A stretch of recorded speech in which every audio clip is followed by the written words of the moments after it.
Assalamualaikum warahmatullahi wabarakatuh. Perkenalkan, kami dari kelompok 4 mata kuliah Komunikasi Antar Pribadi yang membahas tentang pendekatan dan efektivitas komunikasi antar pribadi. Di sini saya sendiri yaitu Astri Diana Enwaril Mutali, dan saya juga akan memperkenalkan teman saya yaitu Elin Suharyani, Ayu Winda, Febiana Nur Alifah, Siti Fatimah, Maulida Intan Pratiwi, dan Abu Ali Hasan. Baiklah, langsung saja. Di sini saya akan menjelaskan tentang latar belakang dari pendekatan dan efektivitas komunikasi antar pribadi. Komunikasi selalu terjadi dalam setiap kehidupan manusia. Setiap kegiatan yang dilakukan manusia merupakan refleksi dari kegiatan komunikasi, baik secara verbal maupun non-verbal. Manusia berkomunikasi untuk menjalin hubungan dengan manusia lain.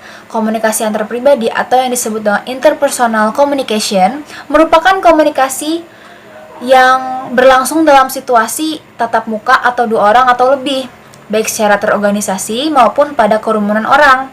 Para ahli teori komunikasi mendefinisikan komunikasi antar pribadi secara berbeda-beda, yaitu bisa dijelaskan dari Turnholm dan Jensen mendefinisikan komunikasi antar pribadi sebagai komunikasi antar dua orang yang berlangsung secara tatap muka. Nama lain dari komunikasi ini adalah diadik. Berbagai masalah dapat timbul tanpa adanya kemampuan komunikasi yang baik. Nah, apabila seorang tidak memiliki kemampuan komunikasi yang baik, maka ia akan sulit menjalin hubungan yang sehat atau dinamis dengan orang lain. Bila seorang gagal menumbuhkan hubungan antar manusia, ia akan menjadi agresif, senang berhayal, dingin, sakit fisik dan mental, menderita flight syndrome, atau bisa disebut dengan melarikan diri dari lingkungan. Nah, setelah ini akan dilanjutkan oleh teman saya. Di sini saya akan menjelaskan tentang definisi dan pendekatan komunikasi antar pribadi. Komunikasi antar pribadi atau interpersonal communication merupakan komunikasi yang berlangsung dalam situasi tatap muka antara dua orang atau lebih, baik secara terorganisasi maupun pada kerumunan orang. Mappier menyatakan bahwa komunikasi antar pribadi adalah hubungan antar manusia yang terlihat melalui interaksi atau seperangkat keterampilan untuk berkomunikasi. Para ahli teori komunikasi mendefinisikan komunikasi antar pribadi secara berbeda-beda. 3 pendekatan utama mengenai pemikiran komunikasi antar pribadi. 1. Pemikiran komunikasi antar pribadi berdasarkan komponen-komponen utamanya. Penyampaian pesan oleh satu orang dan penerima pesan orang lain atau sekelompok kecil orang dengan berbagai dampaknya dan peluang untuk memberikan umpan balik segera. Pemikiran ini diwakili oleh Bittner 1985 yang menerangkan bahwa komunikasi antar pribadi berlangsung apabila pengirim dengan menggunakan medium suara manusia atau human voice, sementara Barlow mendefinisikan komunikasi antar pribadi sebagai pertemuan antara 2-3 orang atau mungkin 4 orang yang terjadi dengan spontan dan tidak berstruktur. Yang kedua, komunikasi antar pribadi berdasarkan hubungan diadik. Hubungan diadik mengartikan komunikasi antar pribadi sebagai komunikasi yang berlangsung di antara dua orang yang mempunyai hubungan yang mantap dan jelas. Komunikasi tatap muka antar suami dan istri, pramuniaga dengan pembeli, merupakan bentuk komunikasi diadik. Definisi hubungan diadik ini dapat diperluas hingga mencakup sekelompok kecil orang. Pemikiran mengenai bentuk hubungan diadik dikemukakan oleh Laing, Philipson, dan Lee tahun 1991. Pendekatan komunikasi antar pribadi berdasarkan pengembangan. Komunikasi antar pribadi dilihat sebagai perkembangan dari komunikasi impersonal pada satu sisi menjadi komunikasi pribadi atau intim di sisi lain. Oleh karena itu, derajat hubungan antar pribadi turut berpengaruh terhadap keluasan dan kedalaman informasi yang dikomunikasikan sehingga memudahkan perubahan sikap. Pandangan development dapat dilihat dan pendapat Galmel dan M. Steinbeck 1998 yang mendefinisikan komunikasi antar pribadi dalam pengertian penetrasi. Selanjutnya akan dijelaskan oleh teman saya. Baiklah, di sini saya akan melanjutkan presentasi dari teman saya yaitu ciri-ciri komunikasi antar pribadi. Yang pertama ada Everett M. Rogers mengartikan bahwa komunikasi antar pribadi merupakan komunikasi dari mulut ke mulut yang terjadi di dalam interaksi tatap muka antara beberapa pribadi. Komunikasi antar pribadi menurut Rogers adalah sebagai berikut. Yang pertama ada arus pesan cenderung dua arah. Komunikasi dua arah ini adalah proses komunikasi di mana terjadi timbal balik atau feedback atau respon saat pesan dikirimkan oleh sumber atau pemberi pesan kepada penerima pesan. Jenis komunikasi ini berbanding terbalik dengan komunikasi satu arah, di mana kedua pihak berperan aktif, saling berkesinambungan, dan memberikan respon terhadap pesan yang dikirimkan satu sama lain. Komunikasi dua arah banyak ditemukan pada praktek komunikasi interpersonal atau antar pribadi maupun komunikasi kelompok. Konteks komunikasinya dua arah. Komunikasi dua arah adalah pengirim dan penerima informasi dapat menjalin komunikasi yang berkesinambungan melalui media yang sama, artinya ada timbal balik dan melibatkan dua belah pihak. Tingkat umpan balik yang tinggi dan ada kemampuan mengatasi tingkat selektivitas, terutama selektivitas ketertapan tinggi. Selanjutnya ada kecepatan jangkauan terhadap khalayak yang bisa relatif lambat, dan ada efek yang mungkin terjadi adalah perubahan sikap. Sekian dari saya, selanjutnya akan dilanjutkan oleh teman saya. Saya akan menjelaskan sedikit mengenai faktor yang mempengaruhi antar pribadi. Menurut Novianti ada 3 faktor. Yang pertama hemofil, heterofil, dan empati. Hemofil adalah proses komunikasi yang dilakukan oleh 2 individu atau kelompok yang dikategorikan memiliki kesamaan satu sama lain. Yang kedua, heterofil adalah proses komunikasi yang dilakukan oleh 2 orang atau lebih, di mana pengirim pesan dan penerima pesan memiliki latar belakang yang berbeda, baik secara sosial budaya, pendidikan, agama, ataupun karakteristik sosial lainnya. Yang ketiga ada empati. Komunikasi empati adalah hubungan antara satu pihak dengan pihak lain, bahwa pihak-pihak yang berkomunikasi tersebut mampu memahami perasaan atau kondisi salah satu pihak tanpa terbawa untuk mengikuti kepentingan lainnya dan mengabaikan kepentingan diri sendiri. Selanjutnya mengenai efektivitas komunikasi antar pribadi. Pada hakikatnya, komunikasi antar pribadi adalah komunikasi antara komunikator dengan komunikan. Komunikasi ini paling efektif mengubah sikap, pendapat, atau perilaku seseorang. Komunikasi antar pribadi bersifat dialogis, yang artinya arus balik terjadi langsung. Komunikator mengetahui secara pasti apakah komunikasinya positif, negatif, berhasil, atau tidak. Jika tidak berhasil, maka komunikator dapat memberikan kesempatan kepada komunikan untuk bertanya seluas-luasnya. Saya Elin, saya akan melanjutkan presentasi dari rekan-rekan saya sebelumnya. Saya di sini akan membahas efektivitas komunikasi antar pribadi yang mempunyai ciri-ciri. Ciri-ciri efektivitas komunikasi antar pribadi. Dalam komunikasi tentunya sangat penting dengan adanya sebuah keterbukaan, di mana proses komunikasi itu akan lebih efektif jika kedua belah pihak saling terbuka, dan itu akan menjadi kemauan yang sama-sama menanggapi di dalam proses komunikasi itu sendiri, dan informasi yang diterima itu akan lebih mudah untuk menciptakan proses komunikasi yang efektif. Kedua ada empati. Nah, kita sangat perlu sangat penting juga merasakan kondisi orang yang ada di sekitar kita. Kita lebih terbuka, akan lebih melakukan komunikasi yang membuat orang lain itu nyaman. Ketiga, ada dukungan atau support. Support ini ada situasi yang terbuka untuk mendukung komunikasi yang berlangsung efektif. Dengan dukungan akan mudah melakukan proses komunikasi jika ada tidak didukung oleh suatu kondisi yang tepat gitu.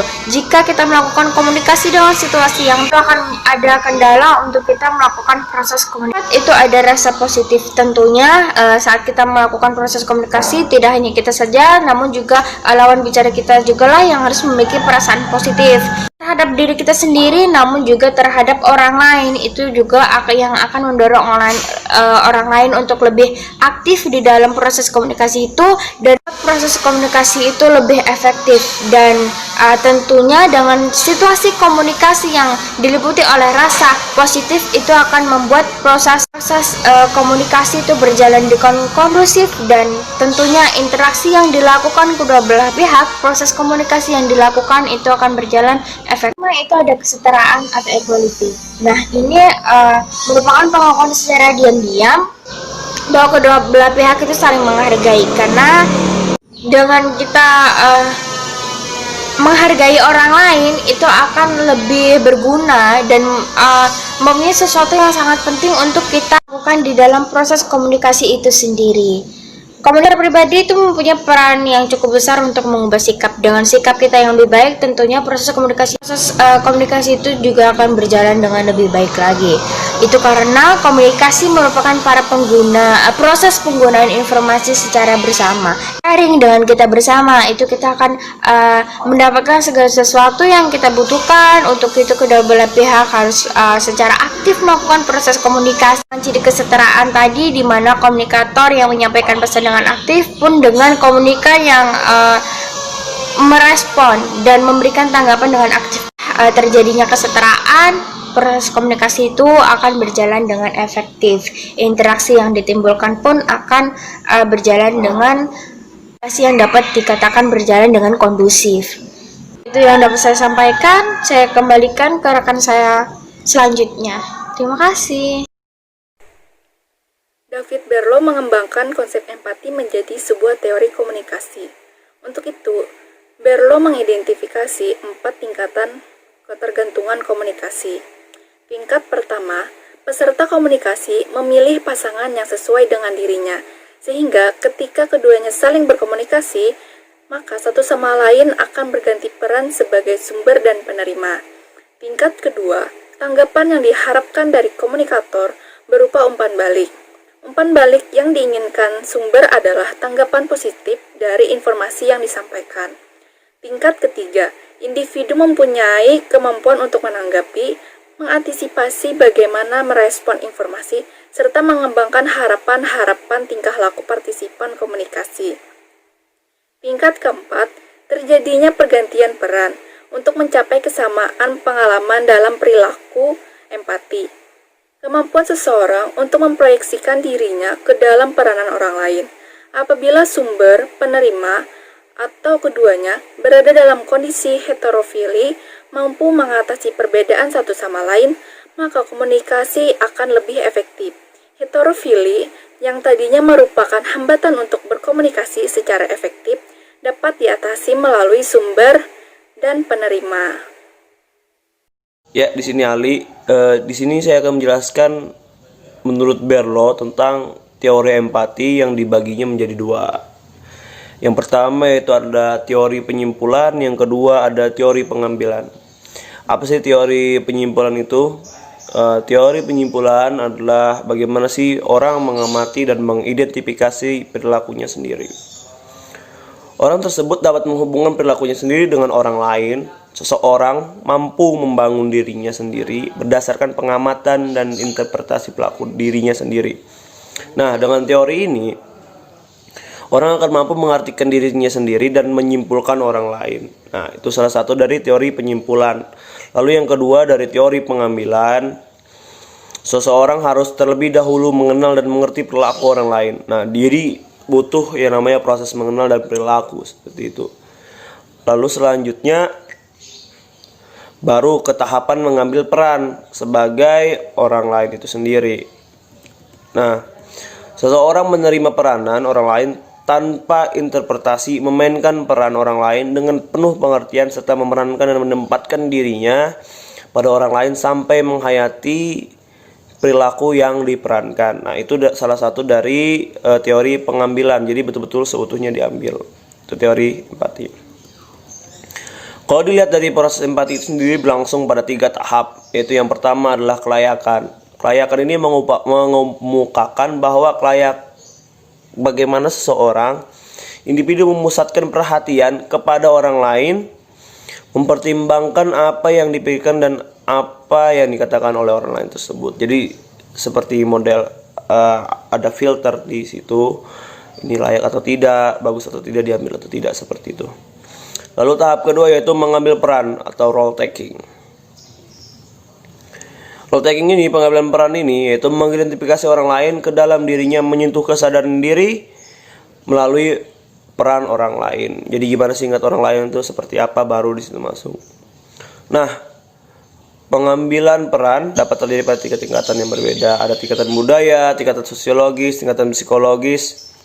Nah, jadi tiga tingkatan itu merupakan satu hal yang perlu untuk dijalani gitu. Tiga tingkatan. Nah, tiga tingkatan kayak modelnya seperti budaya itu melihat karakteristik normanya, jadi harus tahu batasannya apa sih yang harus dilakukan, apa yang tidak. Sosiologisnya, terus bagaimana sih persepsi masyarakat ini, apalagi dalam kebudayaannya seperti apa, cara kita berkomunikasi seperti apa. Secara psikologis, siapa sih yang kita hadapi. Nah, itu perlu dilihat kalau kita mau berempati dengan orang lain. Oke. Lalu selanjutnya ada conclusion atau kesimpulan. Ya, seperti yang di awal, komunikasi antar pribadi merupakan komunikasi tatap muka antara dua orang atau lebih, baik secara terorganisir maupun pada kerumunan orang, banyak orang. Nah, terus pada hakikatnya komunikasi antar pribadi ini efektif mengubah sikap, pendapat atau perilaku seseorang. Jadi komunikasi antar pribadi yang telah dijelaskan oleh teman-teman tadi itu dapat mengubah orang lain. Jadi kita bisa efektif berjalan dengan baik komunikasinya kalau kita mengenali diri kita sendiri juga dan orang lain juga. Nah, seperti yang dijabarkan teori-teorinya oleh kawan-kawan yang sebelum-sebelumnya. Nah, komunikasi antar pribadi bersifat dialogis. Otomatis ya ada komunikan, ada komunikator, seperti itu, ada medianya pasti. Nah, terus ada yang namanya arus balik. Nah, mungkin seperti yang bisa saya sampaikan. Terima kasih banyak.